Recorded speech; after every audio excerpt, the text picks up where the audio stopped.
Well, hello. I have noticed how much you love those mugs that stand for mechanics, usage, and grammar. Just kidding. I know that's the hardest thing, English punctuation, because in most countries, punctuation differs.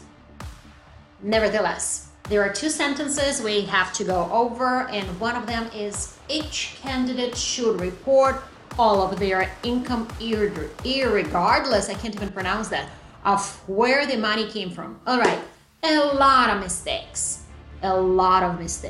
okay? So let's start. First of all, there is no such word as irregardless in English language. Just nothing like this exists. There is word regardless. So let me just show this to you. I and R have to go. Bye-bye. Bye-bye. So nothing like this.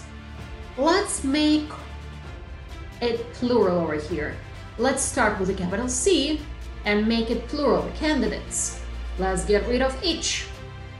We'll start with candidates and we will make it a little more concrete, a little more demanding. We will not be using should, that stands for very polite, almost asking.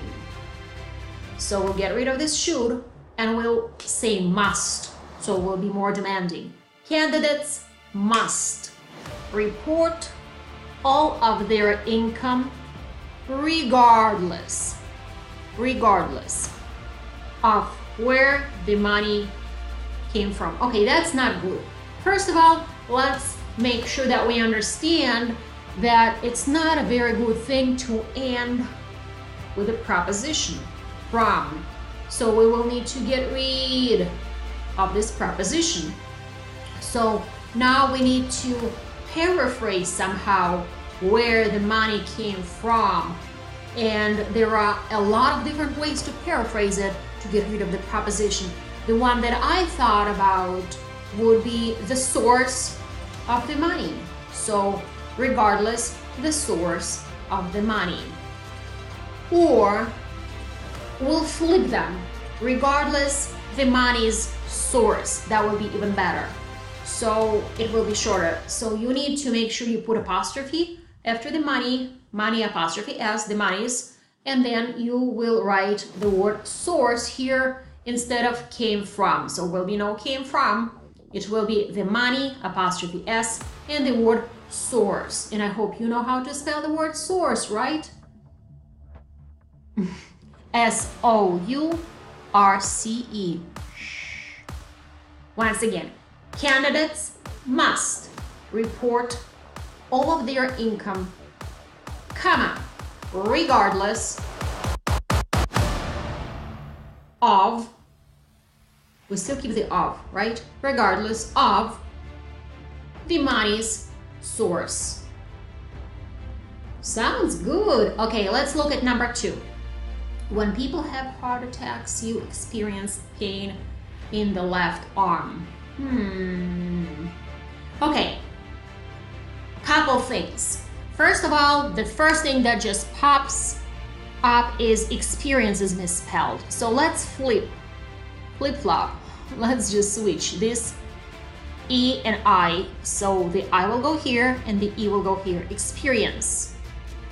That's number 1. When people have heart attacks. Okay, first of all, or second of all, we'll get rid of this you. Stick to the third person because we're talking about people here. People are not you, people are they. When people have heart attacks, they experience pain in the left arm. And one more thing, that will be the last one for today. It's 2 different sentences or 2 different clauses. That's how we call them, 2 different clauses. And one is independent and the other one is dependent. Which one is which? The one that starts with when is of course a dependent clause. And because it is at the beginning of the sentence, we need to put a comma after. When people have heart attacks, comma, the experience and to separate them. Because in English language, you know, it's a little weird. It's a little weird. It's not like any other language. When we flip those clauses, and the independent will be first and then dependent, then there is no comma. I know it's very, very strange. Nevertheless, I hope you enjoyed it, and I will see you very soon. Bye-bye.